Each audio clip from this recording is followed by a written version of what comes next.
వేరే ఆలోచన లేకుండా అయిపోయింది. కాబట్టి ఈరోజు మేము తీవ్రంగా బీఆర్ఎస్ పార్టీ నుంచి మేమందరం ఖండిస్తున్నాము. నువ్వు ఏదైతే ఈ వైఖరి నువ్వు దాంట్లో ప్రూఫ్లు తెలియదు. దాంట్లో ఏం కుంభకోణం జరిగింది కేటీఆర్ గారే స్వయంగా ఒప్పుకుంటున్నారు. 45 కోట్లు ఏదైతే హెచ్ఎండిఏ నుంచి ఇచ్చారో, ఎందుకంటే 2024లో కూడా ఆ రేస్ కంటిన్యూ చేయాలనేది కేటీఆర్ గారి ఉద్దేశం.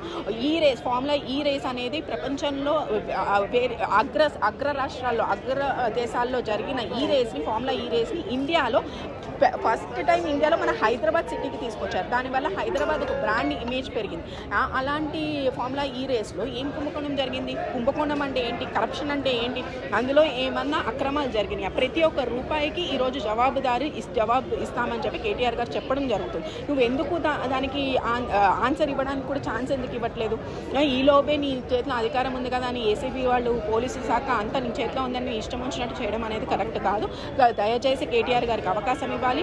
ఏం జరిగిందో ప్రజల ముందు పెట్టడానికి కేటీఆర్ గారు సిద్ధంగా ఉన్నారు. కాబట్టి ప్రతి ఒక్క రూపాయిని అందులో ఏం జరిగింది ఈ సంవత్సరం కూడా 2024లో కూడా ఈ రేస్ జరగడం కోసం ముందుగానే హెచ్ఎండిఏ ద్వారా 40, ఎందుకంటే గత సంవత్సరం చేసినప్పుడు మనకు ఒక స్పాన్సర్ ఉన్నారు, గ్రీన్ కో కంపెనీ అనే వాళ్ళు స్పాన్సర్ వచ్చారు.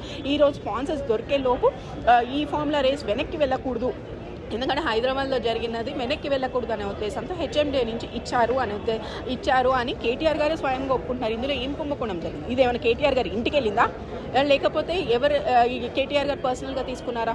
అసలు ఇంకేం జరిగిందో కూడా తెలియదు. అసలు ఫార్ములా ఈ రేస్ అంటే ఏంటో తెలియదు. నువ్వు మాట్లాడుతున్నావు అంటే ఇంకా అంతకన్నా దౌర్భాగ్యం ఏముండదు. ముఖ్యంగా ఇక్కడ బీఆర్ఎస్ నాయకులు కలవడానికి ఏంటి కారణం, ఏం డిస్కస్ చేయబోతున్నారు? మేము యాక్చువల్గా మాకు పట్నం నరేందర్ రెడ్డి గారు ఈరోజు విడుదలవుతున్నారు. ఏదైతే లగచర్ల రైతుల కేసులో అక్రమంగా అరెస్ట్ చేశారో వారు రిలీజ్ అవుతున్నారన్న ఉద్దేశంతో మేము ఈరోజు పవన్లో రావడం జరిగింది. అది కూడా ఈరోజు శాసనసభ జరుగుతుండగా, నిండు శాసనసభ జరుగుతుండగా నువ్వు ఈరోజు ఏసీబీ ద్వారా కేసులు పెట్టడం కానీ, లేకపోతే ఈ ఎఫ్ఐఆర్ ఫైల్ అవ్వడం అనేది ఈ విషయం కూడా తెలిసింది. ఇప్పుడు దాని మీద ప్రెస్ మీట్ కూడా ఉంది. 8 o'clock కేటీఆర్ గారు ప్రజల ముందు మాట్లాడతారు.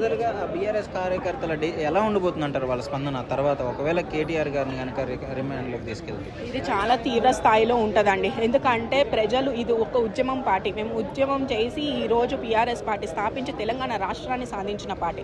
కాబట్టి ఆల్రెడీ ఉద్యమాలు చేసి ఉన్న వాళ్ళు ఇది కోర్సులు కానీ లేకపోతే ఎటువంటి భయాలు కానీ వాళ్ళు లొంగరు. ఏదో భయపడిపోయి ఇండ్లలో కూర్చునే కార్యకర్తలు నాయకులు కాదు.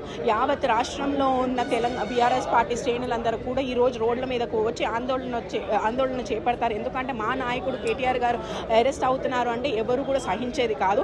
ఎందుకంటే ఇది ఒక మనోభావాలు. ఎందుకంటే ప్రతి ఒక్క పార్టీకి ఒక హెడ్ ఉన్నప్పుడు ఆ హెడ్ ఒక ఆయన అరెస్ట్ అవుతున్నారంటే ప్రతి ఒక్క మనోభావాలు దెబ్బతీస్తున్నాను. ఈరోజు కేవలం లా అండ్ ఆర్డర్ కంట్రోల్ తప్పేటట్టు ఆయనే చేస్తున్నారు, ఆయనే ప్రవర్తిస్తున్నారు. కాబట్టి దయచేసి ఇంకోసారి ఆలోచించి, ఎందుకంటే దీనికి గవర్నర్ గారు కూడా ఆమోదం ఇవ్వలేదంటే మీరు అర్థం చేసుకోవాలి ఆయన ఎంత ముఖ్య నేత.